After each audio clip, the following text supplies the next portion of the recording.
ఆ మధ్యలో ఒకసారి నేను పాడేరు దగ్గర ఒక కోయవాళ్ళ సంఘము దర్శించే అవకాశం దేవుడు ఇచ్చినాడు. అంటే కోయ జాతి కొండల్లో ఉండేవాళ్ళు, వాళ్ళకి ఆ భాష తెలుగు భాష కూడా కొంతమంది నేర్చుకున్నారు. అక్కడ ఒక చిన్న సంఘము సాక్ష్యం ఆరంభించబడింది.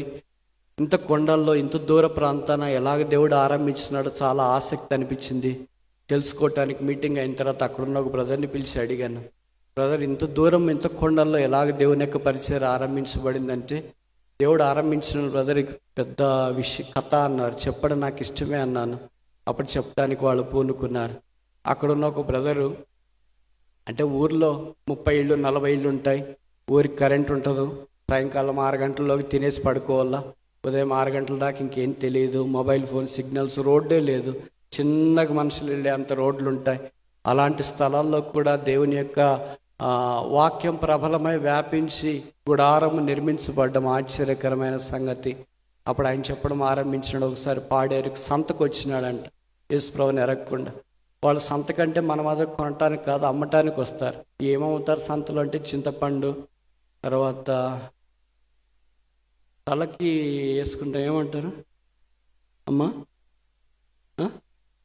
కుంకుడ, ఆ కుంకుడు కాయలు, ఇలాంటి అడవి ఉత్పత్తులు తీసుకుని వచ్చి ఆ సంతలో అమ్ముతూ ఉంటే, అమ్మి వెళ్ళేటప్పుడు ఒక ఆయన ఒక కరపత్రిక ఇచ్చినాడంటే, యేసుప్రభు నిజమైన దేవుడని. యేసుక్రీస్తు అందరికీ ప్రభువు, ఆయనకే పక్షపాతం లేదు.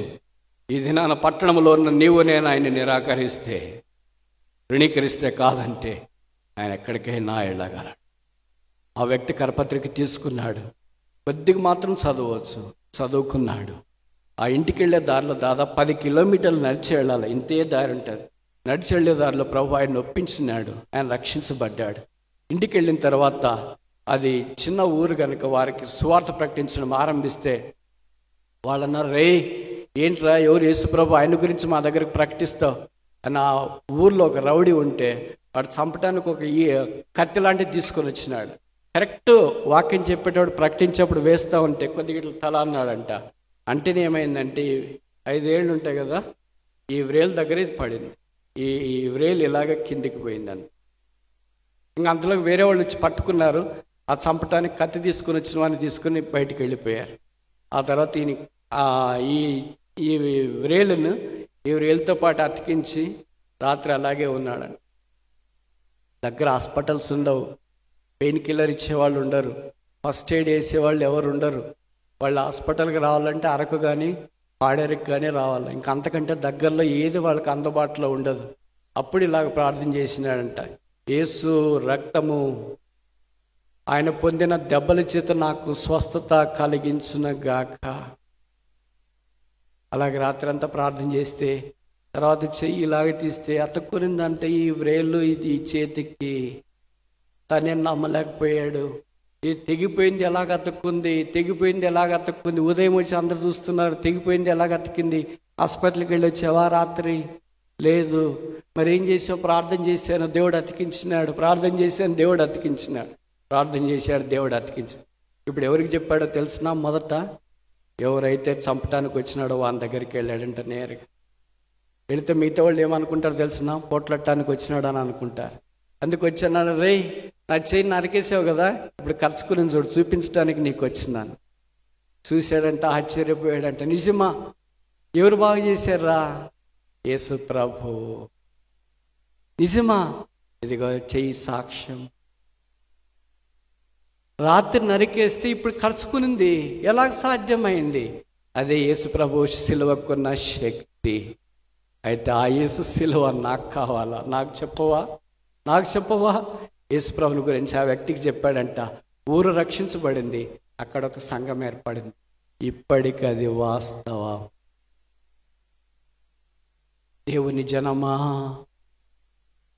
సంఘమా, షులమితి, పవిత్రాలైన కన్యక, మహిమగల సంఘమా, ఆకాశము నుండి కలిగిన దర్శనం నాకు అవిధేయులు కాకుండా ఈ పునాది మీద మరలా నిర్మించుకుంటూ దేవుని మందిర పని నిలిచిపోయిన మాట మన విషయమై చెప్పబడకుండా పునాది మీద కట్టబడుతూ దేవుడు దేనికి శిల్పి నిర్మాణకుడై ఉన్నాడో పునాదులు గల పట్టణం కొరికి ఎదురు చూస్తూ వదినాను ఆయనతో పాటు సదాకాలం ఉండే భాగ్యంలోనికి మనం వెళ్ళాలని దేవుని యొక్క కోరిక. మనం ఆయన దినాన్ని చూస్తాం. మన బాధలు, మన దుఃఖాలు, మన రోగాలు, మన వ్యసనాలన్నీ తొలగించబడతాయి.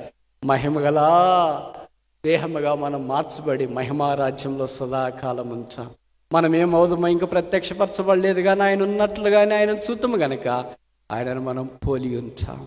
ఆ నిరీక్షణ కలిగిన వారమై ఈ యాత్రలో మనకు అప్పగించబడిన ఈ పనిని మనము కొనసాగించడానికి ప్రయత్నం చేస్తాం. ఎంతకాలం ఇంకా కోపాలు, ఎంతకాలం అసూయలు, ఎంతకాలం ద్వేషాలు, ఎంతకాలం కక్ష, ఇంకెంతకాలం వద్దు బ్రదర్. చాలు, గడిచిన కాలము చాలు. ఈ కొత్త సంవత్సరం కొత్తగా ఆరంభిస్తామా?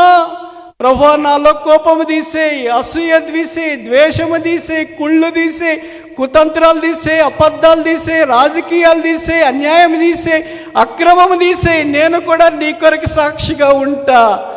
దేవుని మందిర పని నిలిచిపోయిననేది నా గురించే. నాలో నిలిచిపోయింది, మాలో నిలిచిపోయింది, మా మధ్యలో నిలిచిపోయింది. మరలా మమ్మను కట్టవా, మరలా మమ్మను ఆశీర్వదించవా, మరలా మమ్మ బాగు చేయవా. బాగుండాలని కోరుతున్నాను, ఆశీర్వదించాలని కోరుతున్నాను, కట్టబడాలని కోరుతున్నాను. ఇదిగో నన్ను కట్టు, మమ్మల్ని కట్టు, అందరినీ కట్టు. మేము నీ ద్వారా కట్టబడదాము కాక. Come let us build. కట్టుదామరా అంటే